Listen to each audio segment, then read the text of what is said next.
Hello, welcome back. Hope you're doing well. I'm here today, not for an unboxing. You're shocked, I know.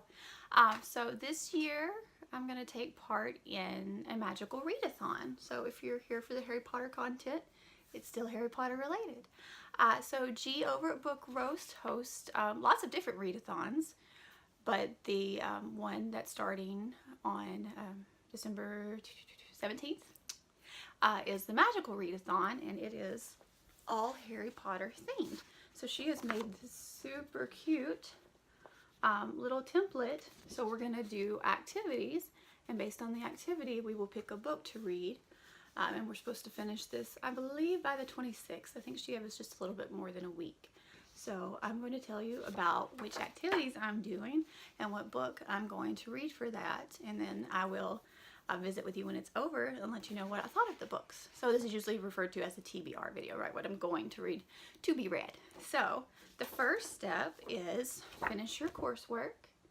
So I'm actually doing an audio book that I'm about done with, and it is Bird Box. I started Bird Box, if you're familiar with it, is an older book. I think it's 2012, maybe 2014, but they've just made it into a Netflix movie. I should have gotten more detail. I saw the Netflix film, yeah. And I saw the picture on the Netflix homepage, so I always go to look, of course, to see if it's a book. So the premise is that people are living in a world now where there is something outside, sort of monsterish, and if you look at it, you go crazy and become violent, and a lot of people end up hurting themselves. So trigger warning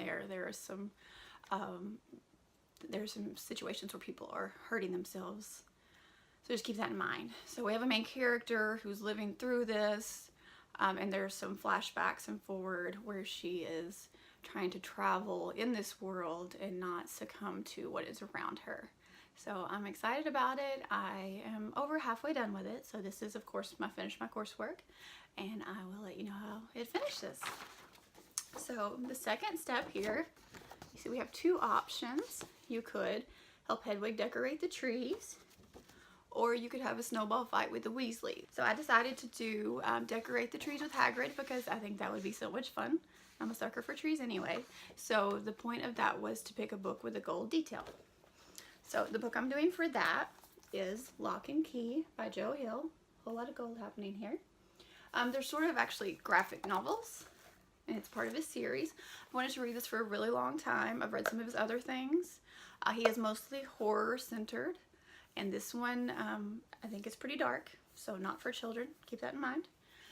I'm really excited about it. I'm just going to take this as a book, and it's the first two in this series. I think there's 6 total.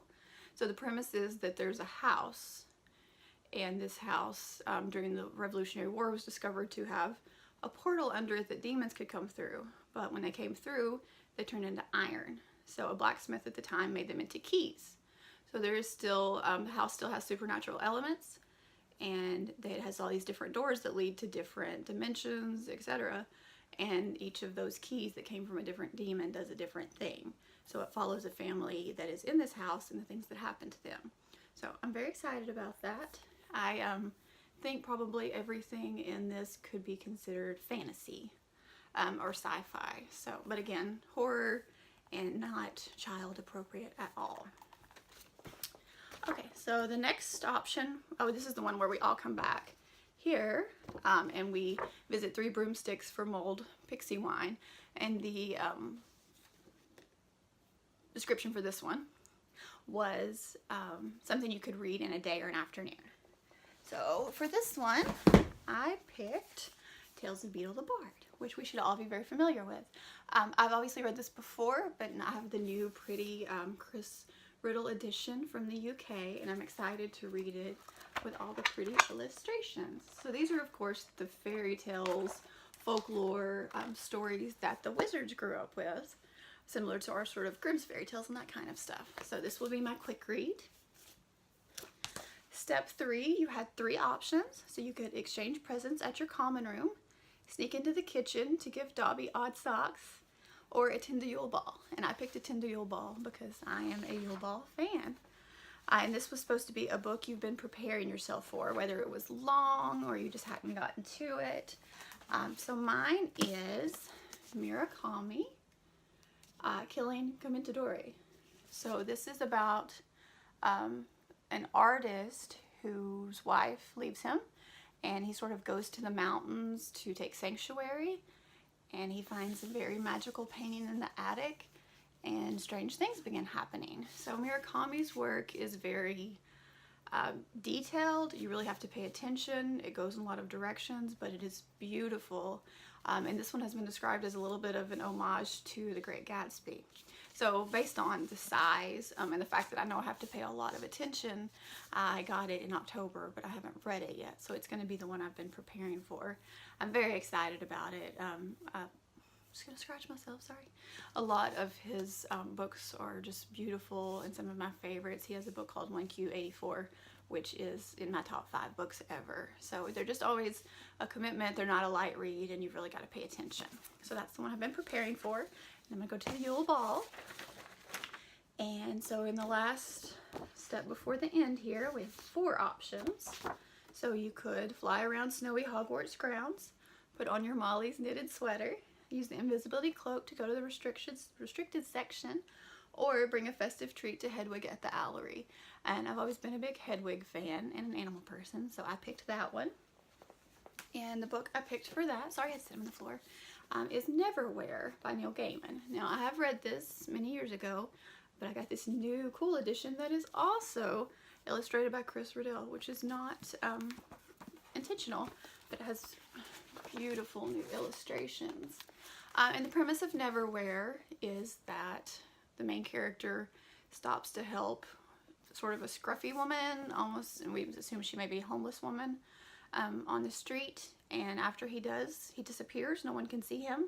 And he becomes part of what they call Lower London, essentially a parallel universe. And very interesting things ensue. If you've never read Neil Gaiman, I love everything he writes. I own them all. And they've made a lot of those into movies, Stardust, Coraline, etc. So definitely worth picking up some of his work if you're not familiar. But I'm excited to read this new version of Neverwhere. Okay, so we finish by attending the Christmas feast here at the bottom, which means we get to watch a Harry Potter movie. So the idea is to spend, you know, Christmas Day or the day after or whatever watching a Harry Potter movie, which a lot of us probably do anyway. So I will most likely watch The Sorcerer's Stone because it has my favorite Christmas scene. All right, so I will be back to let you know how these all went and what I thought of them all. Thanks for watching.